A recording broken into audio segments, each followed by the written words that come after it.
Hey guys, how's it going? Happy Homebrew Wednesday. This is going to be probably at least two, possibly three-part series, and the reason for that is this past week was my birthday, so I got a bunch of my birthday presents. So I kind of wanted to go in, show you guys what I got, and then talk about some of the stuff that's going to be going on, basically, in Belcher Brewery, thanks to all these additions. So the first thing was something that my wife got. Let's check that out. How cool is that? Now I know I have small hands, but just to clarify, these are actually tasting glasses, and it's kind of cool because I went to SJ's a while ago to brew my holiday beer, and when I was up there, he was really smart, and he grabbed his tasting glasses and was giving those to me to drink out of, which thank God, because his beers were 6 and 7%, but they tasted like they were maybe like 1 or 2% alcohol. I mean, I was just pounding those things, and even Larmo had made a comment like, "Hey, be careful," because Larmo had said even he'd gotten trashed off of just using his tasting glasses. So it's something you got to be careful with. But my wife got me this, and it works out perfectly because what I'm going to do is I'm going to take a couple hits off of the cranberry ale, and the reason I'm doing that is to kind of just clear out any foam, because I just dropped the pressure down from 10 psi to about 4 psi. And the reason for that is I'm going to be using a growler filler to fill up a couple bottles for my man Justin Elder. So let's see how this works. Hopefully it's not going to be a disaster, because no one's had this cranberry beer for a couple days, so it's going to take a smidge of a pull, of course, because you guys are watching. It's going to be harder to pull than normal. Oh, I love that with these old-fashioned taps, so you kind of have to jerry-rig it in the first couple pulls, and now it pulls perfectly. What a shocker. As you can see, not too shabby for the first pull. That's not too bad, Ed. So this is my wife's cranberry beer. It turned out really freaking good. It is shockingly good. SJ's making one.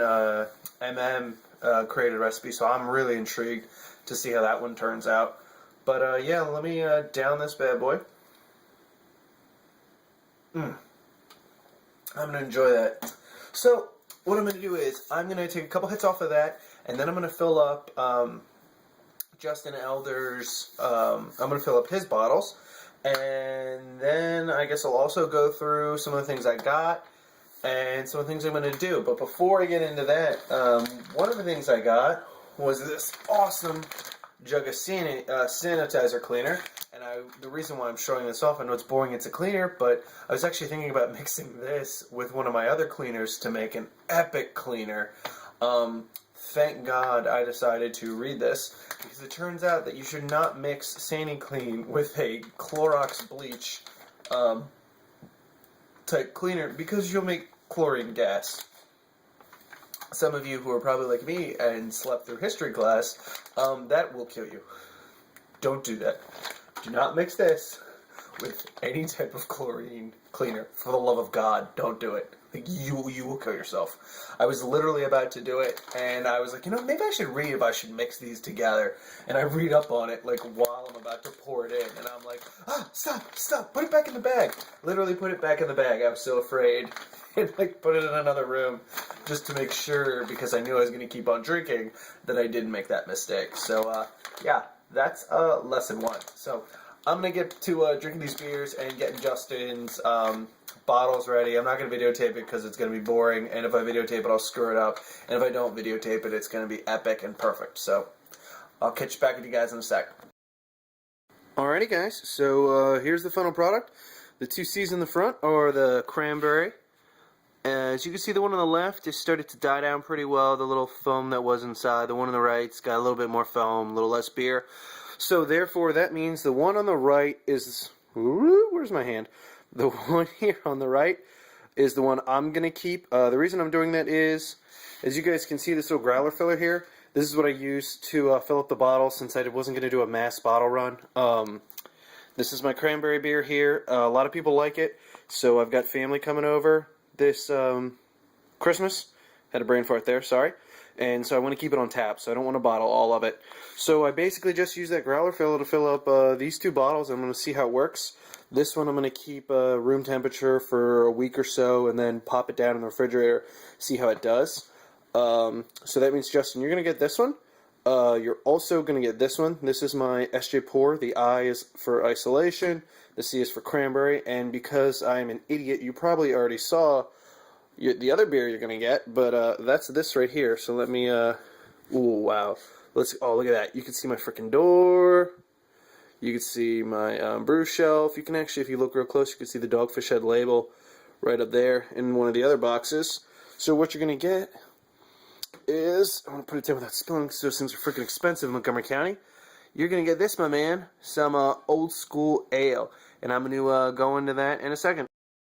Alrighty, so I'm going to apologize in advance. That thing coming down is not God's eye of judgment. That would be my overhead lights in the basement. I'm just too lazy to get up and walk over there and turn the lights off. But let's go into what I'm sending you, Justin. I'm sending you my Isolation Porter. That's my SJ Pour beer. I'm going to send you the C beer. That's my cranberry beer. And then this old school beer. And the reason I'm doing that is I saw on your Facebook page, and we discussed that, you know, it just wasn't... you're having some tough times, you finally made it through a good week, and so I figured, hey, you know, if somebody makes it through a good week, and I've been there, man, you definitely need something to celebrate, and nothing better than this old school. What I've been doing when I buy these is, as you can see on the top, I write the year that I buy them. So I think I got a couple from, like, maybe 2007 somewhere. 2007 might be too early before they did it, but I've got a couple old ones. And the reason I do that is I'm a big fan of barley wines. Big fan of them. I've got a, it's called Tongue Thrasher. It's like a double IPA that I let age, and it's just awesome. I mean, it's there's some sweet lemongrass that comes out of it. I use the Falconer's Flight, a lot of Falconer's Flight, and I think maybe some Chinook and Columbus and all crazy hops on that. It turned out so good that a lot of people told me, like, oh, you got to drink it right away, you know, to really get that hop flavor. But, you know, anything over about 8% alcohol, just let it age. It's going to taste so much better. So that's why I save these, and, you know, I try to wait a while before I drink them. So that basically, this beer right here is the last one out of that 4-pack that I bought that I'm going to drink this year. The rest of them I'm not going to touch until at least late 2014, hopefully 2015 if I can wait. For some reason, once a beer makes it like a year or two, it's easy for me to let it keep aging. But to get it to that year or two is almost impossible for me. So, let's take a hit off this.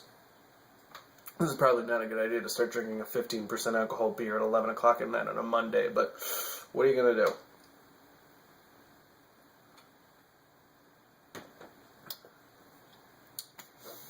Oh man, I really hope you enjoy that beer, because it's crazy sweet, but I mean, I feel it now. It's like, you know, the beer goes down and you start feeling the warmth come up. It's just so good. I mean, Sam knocked it out of the park. This thing is, if I remember correctly, it's just Maris Otter and figs and dates to get it to this taste. So I know SJ loves it. He'll drink anything with Maris Otter. He might eat anything with Maris Otter. In fact, I would be careful around him during a brewing process. If you were to get Maris Otter on you, could be like that Seinfeld episode. He might get a little hungry. So just watch out. This is some good stuff though, man. Maris Otter is just so freaking good.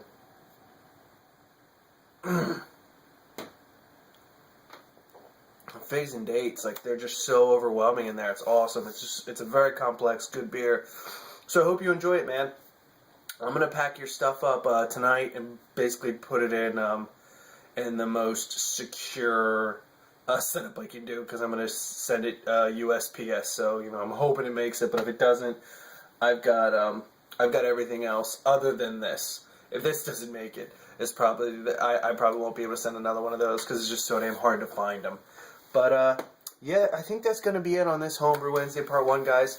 I'm going to bounce. I'm going to finish drinking this. I think I got some stuff to clean with, or stuff to clean. I'm going to try not to make any chlorine gas or mustard gas and kill myself. So if this is the only video that makes it up, I made chlorine gas. So yay. Peace, guys. I'm out. Happy Homebrew Wednesday. Can't wait to see your videos.